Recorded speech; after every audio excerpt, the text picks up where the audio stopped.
Good morning everyone. तो पिछले class में हमने पढ़ा था तीन अकाउंटिंग थियरीज के बारे में, अकाउंटिंग थियरीज के तीन कॉन्सेप्ट के बारे में। What were those three concepts? पहला था आपका एंटिटी कॉन्सेप्ट, दूसरा था मनी मेजरमेंट कॉन्सेप्ट और तीसरा था पीरियोडिसिटी कॉन्सेप्ट। एंटिटी कॉन्सेप्ट क्या बोलता था? बिजनेस बिजनेस एंड बिजनेसमैन दोनों को सेपरेटली ट्रीट कीजिए। बिजनेस और बिजनेसमैन दोनों अलग रहेंगे। Okay, both are separate entity, both are separate from each other. Money measurement concept क्या बोलता था? Record those transactions which can be measured in terms of money. चाहे वो कितना भी इम्पोर्टेंट क्यों ना हो, चाहे कोई भी इवेंट कितना भी ज़्यादा इम्पैक्टफुल क्यों ना हो, हम उसे तब तक रिकॉर्ड नहीं करेंगे जब तक वो मॉनेटरी टर्म्स में मेजर ना हो पाए। ओके।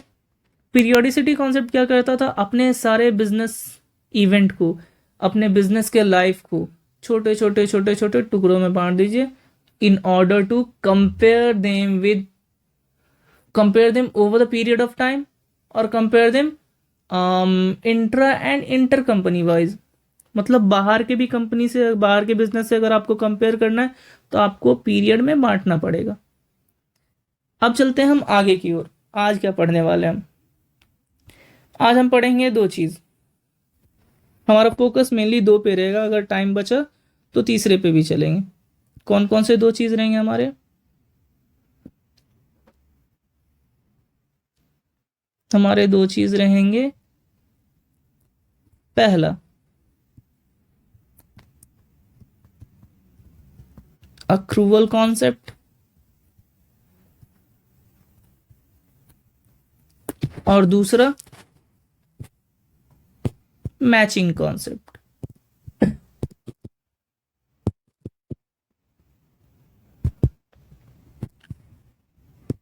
क्या क्या है? Accrual concept and the second one is matching concept. अब अक्रूवल कॉन्सेप्ट क्या बोलता है? Let's talk about this thing.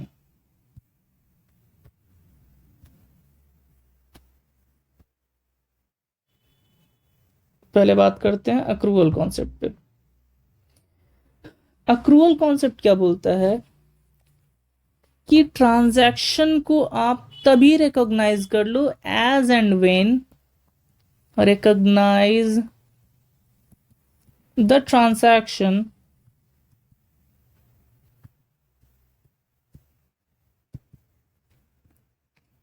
as and when they accrue। अब इसमें एक चीज होता है जो शायद हमारे समझ में ना आई हो अभी। क्या अक्रू? ये अक्रू क्या होता है तो देखते हैं।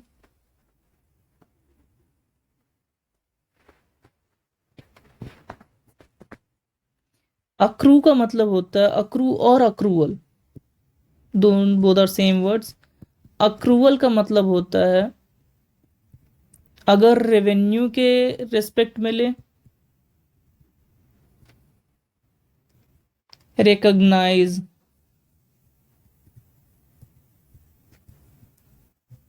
when you've earned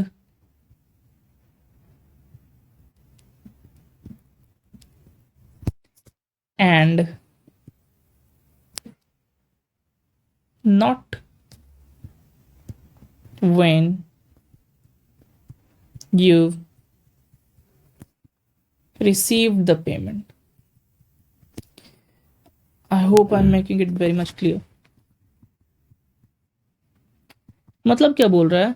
अगर रेवेन्यू के रेस्पेक्ट में अक्रूवल की बात करें तो वो क्या होता है? बोलता है रेवेन्यू को तभी रिकॉग्नाइज कर लो जब आपने कमाया हो, ना कि तब जब आपको उसका पेमेंट मिला हो, कमाई मिली हो। फॉर एग्जाम्पल, आपको एक कॉन्ट्रैक्ट दिया गया कि आपको एक बिल्डिंग बनानी है, तो रेवेन्यू तभी रिकॉग्नाइज कर लो जब आपने बिल्डिंग बना दिया हो, ना कि तब जब आपको बिल्डिंग बनाने का पेमेंट मिले। ओके। अगर हम इसको एक्सपेंस के पॉइंट ऑफ व्यू से देखें तो एक्सपेंस के पॉइंट ऑफ व्यू से क्या बोलता है ये? Recognise when they are incurred when they are incurred and not when the payment is made. Same concept, it also goes with the revenue concept. क्या है ये बोल रहा है कि एक्सपेंस को आप तभी रिकॉग्नाइज कर लो जब आपका वो एक्सपेंस इनकर हो गया है। इनकर इन द सेंस, मान के चलिए आपने एक स्टाफ को रखा है, स्टाफ की सैलरी है 30,000। आप जिस महीने काम कराते हो अगले महीने पैसे देते हो, तो जैसे ही स्टाफ का महीना पूरा होगा वो ड्यू हो गया, आपका सैलरी इनकर हो गया, सैलरी एक्सपेंस। हो सकता है आप पेमेंट उसको 2 महीने 3 महीने बाद दो, बट आपकी लाइबिलिटी कब अराइज हो रही है? एक्सपेंस को देने का टाइम ड्यू होते ही, तो उसको तभी रिकॉग्नाइज कर लो सैलरी को, ना कि तब जब आप पेमेंट कर रहे हो। Okay, accrual concept receipt system को नहीं मानता, वो सीधा मानता है जब अक्रू हुआ, जब अकर हुआ तभी उसको रिकॉग्नाइज कर लो, पेमेंट बाद की बात है। अब चलते हैं आगे है हमारा मैचिंग कॉन्सेप्ट। थोड़ा सा इसको और बड़ा कर दीजिए।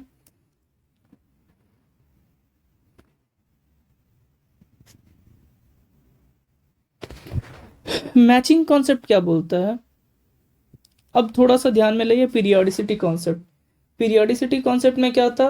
वो बोलता था एक बिजनेस के लाइफ को आप पीरियड में डिवाइड कर दीजिए, 1 साल 6 महीने ऐसे करके, और उस पीरियड के डेटा को कंपेयर करने में, उस पीरियड के डेटा से आपको कंपैरिजन में मदद मिलेगी। मैचिंग कॉन्सेप्ट क्या बोलता है? एक पर्टिकुलर पीरियड में आपने जितने भी रेवेन्यू रिकॉर्ड करे हैं, ठीक है, फॉर एग्जाम्पल आपने पीरियड लिया मैंने एक्स, ओके, पीरियड एक्स नहीं, नंबर लेते हैं, that will be more easy to understand. मान के चले हमने पीरियड लिया 23-24। 23-24 का मतलब है 1 अप्रैल 23 से लेकर 31 मार्च 2024 तक। ओके, अब बोलता क्या है मैचिंग कॉन्सेप्ट? अब 1 अप्रैल 2023 से 31 मार्च 2024 में आपने जितने भी रेवेन्यू रिकॉग्नाइज करे हैं, रेवेन्यू का जो रिकॉग्निशन करा है, मतलब आपका जितना भी इनकम हुआ, आपका जितना भी सेल हुआ ड्यूरिंग द पीरियड, आपने उसको रिकॉर्ड किया होगा। तो उस रेवेन्यू को कमाने के लिए आपका जितना भी खर्चा हुआ है, रिलेटेड एक्सपेंस, इससे रिलेटेड जितना भी एक्सपेंस है, जरूरी नहीं है ये जो दिया ही गया हो, ओके, और जरूरी ये भी नहीं है कि वो हुआ ही हो, बट इससे रिलेटेड जितना भी एक्सपेंस है वो उसी पीरियड में आप रिकॉर्ड कर लो। Should also be recorded in that particular period only.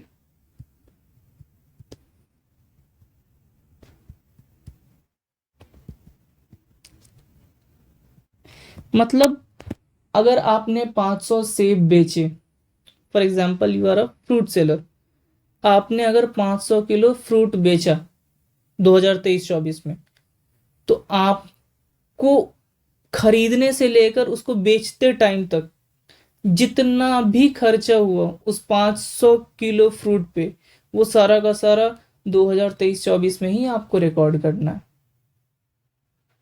बात समझ में आई? अब एक चीज देखिए,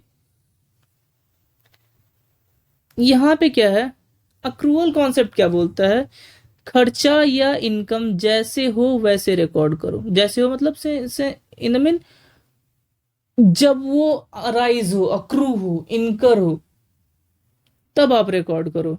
मैचिंग कॉन्सेप्ट क्या बोलता है, अगर आपने इनकम या रेवेन्यू जिस पीरियड में रिकॉर्ड किया है, उस इनकम या रेवेन्यू से रिलेटेड जितने भी एक्सपेंस है वो भी उसी पीरियड में रिकॉर्ड करो। So somewhere matching concept is contradicting with accrual concept. तो अगर इन दोनों में कुछ भी कॉन्ट्रडिक्शन आएगा, मैचिंग और अक्रूवल में, तो हम हमेशा मैचिंग कॉन्सेप्ट को ही ऊपर रखेंगे। ऑलराइट, चलिए अब एक चीज देखिए, पीरियोडिसिटी कॉन्सेप्ट क्या बोलता है। पीरियोडिसिटी कॉन्सेप्ट कहता है पीरियड में तोड़ दो और पीरियड वाइज ही रिकॉर्डिंग करो। मैचिंग कॉन्सेप्ट क्या कहता है, accrual concept, sorry, accrual concept क्या कहता है,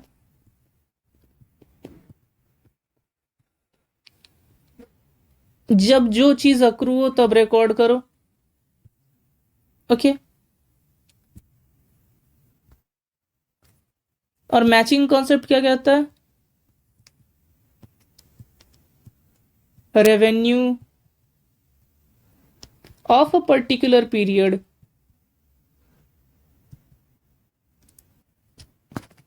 should be matched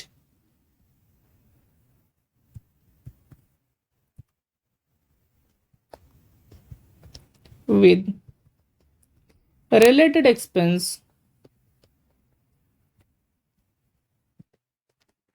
in that period only। मतलब उसी पीरियड में ही आप रेवेन्यू से उसके एक्सपेंस को मैच कर दो। मतलब जिस पीरियड में आप रेवेन्यू रिकॉर्ड करे हो, उसी पीरियड में आप उसके एक्सपेंस को भी रिकॉर्ड करो।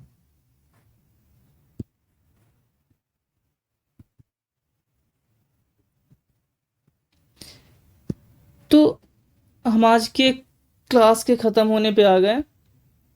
हमने अभी तक में क्या क्या देख लिया वो एक बार रिवाइज कर लेते हैं। पहला, एंटिटी कॉन्सेप्ट।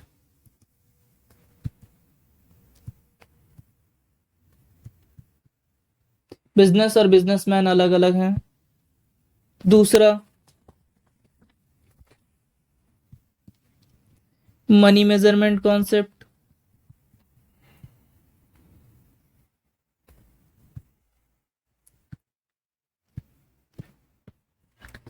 मनी के टर्म्स में जिस ट्रांजैक्शन को मेजर कर सकें उसी को रिकॉर्ड करिए। तीसरा, पीरियोडिसिटी कॉन्सेप्ट।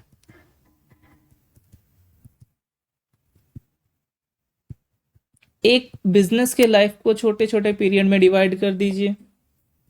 चौथा, अक्रूवल कॉन्सेप्ट।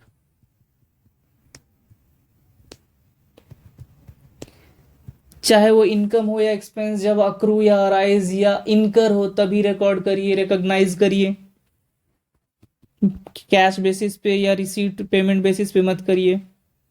पांचवा, मैचिंग कॉन्सेप्ट।